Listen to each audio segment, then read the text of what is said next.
And finally, top choice. How can we reveal the surprising preferences of a target group in a buzzworthy or interesting way? So we ask people what are their favorites, right? We can also, it doesn't have to be survey-based, we do this a lot of ways. So for instance, we did a study for a recruiting company, and we simply looked at and scraped job postings to see which were the latest technologies that companies were posting in each market.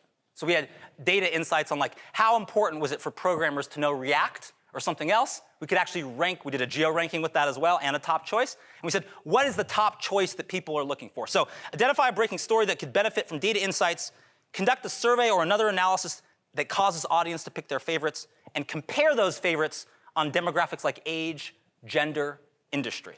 So let me give you an example of this, a real-world example. One of our first clients, one of my favorite campaigns still, was a company called Kloof. They successfully exited and sold their company. It was like Instagram for pet lovers. Basically, like only pets. You're only going to get pets in your Instagram feed, right? That's kind of what their app was.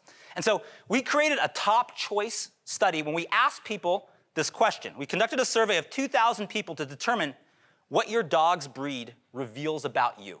The more simple way to say it is, what is the best dog breed to get a hot date? Okay?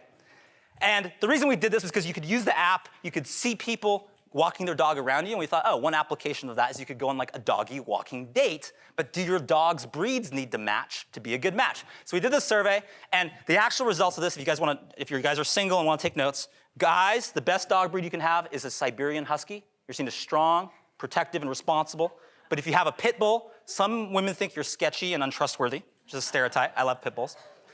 And women, if you want to get a guy, the best dog breed you can have is a golden retriever. You're seen as sweet and loving and caring. But if you have a Chihuahua, I'm sorry, you're hot but dumb and possibly high maintenance. So this is a study, right? So we're framing a product and the benefit of a product in a new and interesting way to generate news. So this is Good Morning America, with dogs, what they say about you. CBS This Morning, what your dog says about your sex life. Time, also, this was the headline we pitched, by the way, what your dog says about your sex life. We A/B test and multivariate test headlines, so that was number 7 of 8 that we tested, so that went well. Even the environmental section of the Huffington Post wants to run this story about doggy dates, and it went to 21 countries. There's Paris Hilton with her Chihuahua, right? So what was the effect for the company? Within 24 hours, 20,000 new users downloaded the app.